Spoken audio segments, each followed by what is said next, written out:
کہتے ہیں کہ مسکرانا اور ہنسنا ہنسانا دل کو خوش رکھتا ہے، جبکہ نبی علیہ السلام نے کہا کہ دل کو مردہ کرتا ہے. کوئی نبی علیہ السلام نے نہیں فرمایا دل کو مردہ کرتا ہے، یہ باپا جانی نے فرمایا ہے.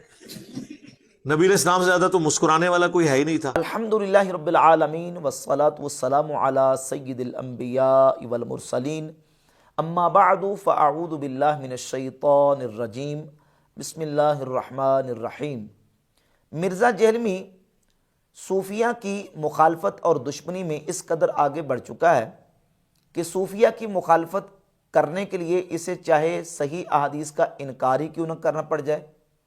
علماء اہل سنت کی مخالفت کرنے کے لیے صحابہ کرام رضی اللہ تعالیٰ عنہ کے صحیح آثار کا انکار ہی کیوں نہ کرنا پڑ جائے. اس قدر یہ آگے بڑھ چکا ہے کہ اس قدر جری اور بے باک ہو چکا ہے کہ فوراً جٹ سے علماء اور صوفیہ کے خلاف جو ہے وہ زبانیں تان دراز کرتا ہے. یہ نہیں دیکھتا کہ جو صوفیہ اور علماء نے بات کی ہے وہ صحیح احادیث اور صحابہ کرام رضی اللہ تعالیٰ عنہ کے آثار اور اقوال سے ثابت ہے. مرزا جہلمی کو ایک سوال کیا گیا کہ کیا نبی پاک صلی اللہ علیہ وآلہ وسلم نے فرمایا کہ ہنسنا دل کو مردہ کر دیتا ہے؟ تو کہتا ہے کہ نہیں، نبی صلی اللہ علیہ وآلہ وسلم نے کہیں نہیں فرمایا، یہ پاپا جانی نے فرمایا ہے. اشارہ تھا مولانا الیاس قادری صاحب کی طرف کہ انہوں نے کہا ہے نبی کریم صلی اللہ علیہ وسلم کے سلسلے میں کوئی حدیث نہیں ہے، جبکہ صحیح احادیث اس سلسلہ میں موجود ہیں کہ رسول اللہ صلی اللہ علیہ وآلہ وسلم نے اس بات کو بیان فرمایا کہ زیادہ ہنسنا دل کو مردہ کر دیتا ہے.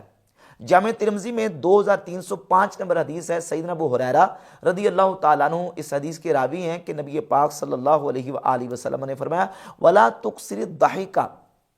فَإِنَّ كَسْرَةَ الضَّحِكِ تُمِيتُ الْقَلْبَ، زیادہ مت ہنسو کیونکہ زیادہ ہنسنا دل کو مردہ کر دیتا ہے. اور سنن ابن ماجہ کے اندر 4217 نمبر حدیث ہے اقل الضحک فإن کثرت الضحک تمیت القلب، کم ہنسا کرو، کیوں؟ اس لیے کہ زیادہ ہنسنا دل کو مردہ کر دیتا ہے. یہ صحیح حدیث جامع ترمذی کی 2305 نمبر حدیث سیدنا ابو ہریرہ رضی اللہ تعالیٰ عنہ کو نبی پاک صلی اللہ علیہ وآلہ وسلم نے وصیت فرمائی ہے، اور یہ واضح حدیث ہے کہ اس میں نبی پاک علیہ السلام فرما رہے ہیں کہ زیادہ ہنسنا دل کو مردہ کر دیتا ہے، اور حضور کی حدیث ہے. اور مرزا جہلمی جو ہے وہ کس انداز سے مذاق اڑاتے ہوئے یہ کہہ رہا ہے کہ یہ پاپا جانی نے فرمایا ہے، نبی علیہ السلام نے یہ نہیں فرمایا. تو اب جو ہے نا وہ اس قدر یہ اہل سنت کے علماء اور صوفیہ کی مخالفت میں آگے بڑھ چکا ہے کہ یہ نہیں دیکھتا کہ صحیح احادیث اس سلسلے میں موجود ہیں. جو سوال کیا جا رہا ہے اس کا کس انداز سے اس نے احادیث کا انکار کر دیا. اور پھر اسی طرح ایک اور مرزا جہلمی سے سوال ہوا کہ کیا نبی کریم صلی اللہ علیہ وآلہ وسلم کی کوئی سنت ہے؟ یعنی سوال کا مقصود یہ تھا کہ کیا احادیث میں اس طرح کی کوئی روایت یا حدیث ملتی ہے کہ تم جو ہے وہ اگر تمہیں رونا نہ آئے تو رونے جیسی صورت بنا لو دعا کے موقع پر، کیا ایسی کوئی حدیث موجود ہے؟ تو مرزا جہلمی نے یہ کہا جی کہ کوئی ایسی سنت نہیں ہے، یہ صوفیہ کی سنت ہے، یہ اہل تصوف کی سنت ہے، صوفیہ کی سنت ہے. نیکسٹ کوشچن ہے، دعا کی قبولیت کے لیے اگر رونا نہ آئے تو جان بوجھ کر رونے والی شکل بنانا سنت ہے؟ جی بزرگوں کی سنت ہے یہ ہمیں کہیں تعلیم نہیں دی گئی ہے. یہ یعنی صوفیہ کے ہاں پایا جاتا ہے کہ اگر آپ کو رونا نہ آئے تو آپ جان بوجھ کے رونے والی شکل بنا لیں. اور اگرچہ اللہ کو تو معلوم ہے ہمارے دل کی حالت کیا ہے، اس کے سامنے کیا آپ نے، چونکہ یہ لوگ شکلوں سے ہی دھوکہ دے رہے ہوتے ہیں نا، فریب کر رہے ہوتے ہیں نا یہ. اور پھر دعوت اسلامی والوں کو ٹونٹ کیا اور مولانا الیاس قادری صاحب کے اوپر پھر اس نے جو نا وہ اس طریقے سے طنز اور تان کیا، جبکہ اس سلسلہ کے اندر بھی احادیث موجود ہیں اور نبی پاک صلی اللہ علیہ وآلہ وسلم کے صحابہ کرام رضی اللہ تعالیٰ عنہ نے ان احادیث کو روایت کیا ہے، بیان کیا ہے، جن میں سے سنن ابن ماجہ کے اندر 1337 نمبر حدیث ہے سیدنا سعد ابن ابی وقاص رضی اللہ تعالیٰ عنہ سے. وہ فرماتے ہیں کہ رسول اللہ صلی اللہ علیہ وآلہ وسلم نے فرمایا ان ھذا القرآن نازل بحزن، یہ قرآن غم کی حالت میں نازل ہوا.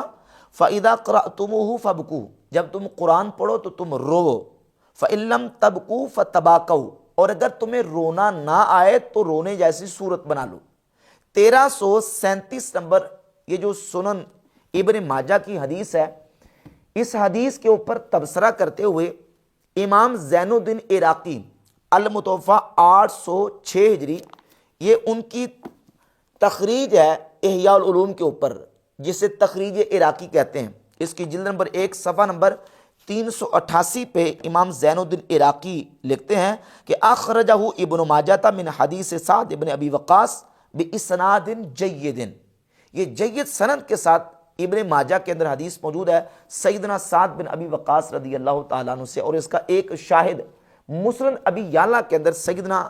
انس ابن مالک رضی اللہ تعالیٰ عنہ سے موجود ہے۔ سیدنا انس ابن مالک رضی اللہ عنہ اس حدیث کے راوی ہیں کہ رسول اللہ صلی اللہ علیہ وآلہ وسلم نے فرمایا، حدیث کا نمبر ہے 4134، یا ایھا الناس ابکو، اے لوگو رو، فإن لم تبکو فتباکو، اگر تمہیں رونا نہ آئے تو رونے جیسی صورت بنا لو، فإن اہل النار یبکون فی النار حتی تصیل دموعہم فی وجوہہم، اہل جہنم روئیں گے حتیٰ کہ ان کے آنسو ان کے چہروں پر بہہ جائیں گے، کأنہا جداول،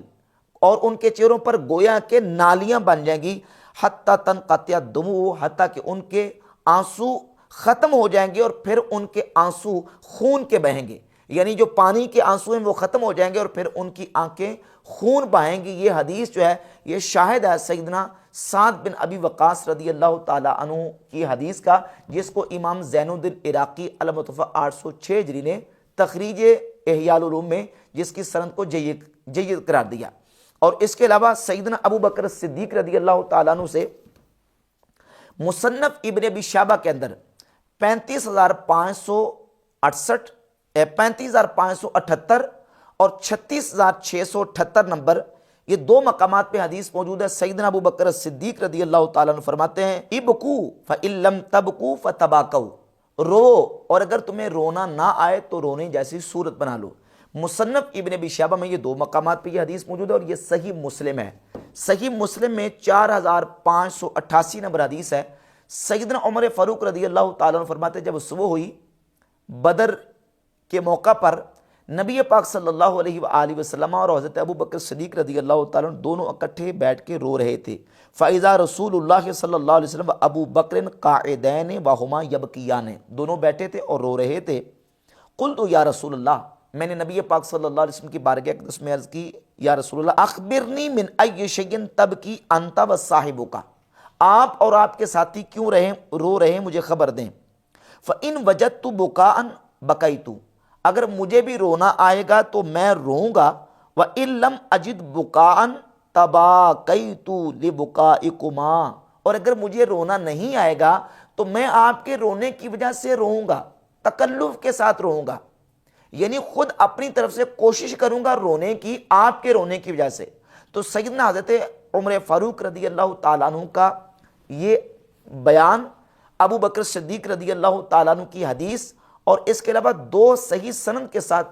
جلیل القدر صحابہ اکرام رضی اللہ تعالیٰ عنہ سے آثار، ان میں سے ایک اثر امام ابو نعیم الاصفہانی 430 ہجری میں فوت ہونے والے محدث ہیں، ان کی کتاب ہلیۃ الاولیاء کی پہلی جلد صفحہ نمبر 328 پہ سیدنا ابو موسیٰ اشعری رضی اللہ تعالیٰ عنہ سے صحیح سند کے ساتھ یہ فرمان موجود ہے۔ آپ فرماتے ہیں، یا ایھا الناس ابکو، اے لوگو رو، فإن لم تبکو فتباکو، اگر تمہیں رونا نہ آئے تو رونے جیسی صورت بنا لو۔ یہ حضرت ابو موسیٰ اشعری رضی اللہ تعالیٰ عنہ کا فرمان ہے، جو کہ محدث ابو نعیم نے ہلیۃ الاولیاء میں ذکر کیا۔ اور اس کے علاوہ یہ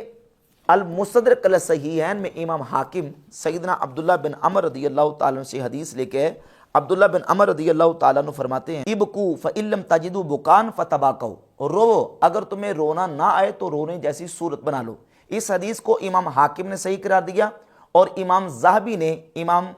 حاکم کے ساتھ اس حدیث کی صحت میں موافقت کی ہے، اور یہی حدیث ناصر الدین البانی صحیح الترغیب والترہیب میں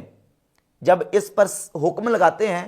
تو اس حدیث پر ناصر الدین البانی نے 3328 نمبر حدیث پر صحت کا حکم لگایا ہے۔ سیدنا عمر ابن عاص رضی اللہ تعالیٰ عنہ سے صحیح سند کے ساتھ، سیدنا ابو موسیٰ اشعری رضی اللہ تعالیٰ عنہ سے صحیح سند کے ساتھ، اور صحیح مسلم کے اندر 4588 نمبر سیدنا عمر فاروق رضی اللہ تعالیٰ عنہ کا جو بیان ہے، اور نبی پاک صلی اللہ علیہ وسلم کی موجودگی میں یہ حکماً حدیث مرفوع قرار پاتی ہے۔ اور یہ دلائل میں نے آپ کے سامنے سیدنا انس ابن مالک رضی اللہ تعالیٰ عنہ سے مرفوعاً اور حضرت سیدنا سعد بن ابی وقاص رضی اللہ تعالیٰ عنہ سے مرفوعاً احادیث پہ حمد تعالیٰ آپ کے سامنے رکھی ہیں. یہ احادیث ساری موجود ہیں. ان احادیث کی موجودگی کے باوجود مرزا جرمی جو ہے وہ صوفیہ کے اوپر ٹاؤنٹ کرتے ہوئے کہتا ہے یہ صوفیہ کی سنت ہے, نبی پاک صلی اللہ علیہ وسلم کی کوئی سنت نہیں ہے. یعنی یہ تاثر دے رہا ہے کہ اس کا ثبوت کہیں احادیث سے موجود نہیں ہے. تو صوفیہ کی مخالفت اور دشمنی میں مرزا جرمی اس قدر آگے بڑھ چکا ہے کہ صحیح احادیث اور صحیح آثار کا بھی انکار کرتا ہے.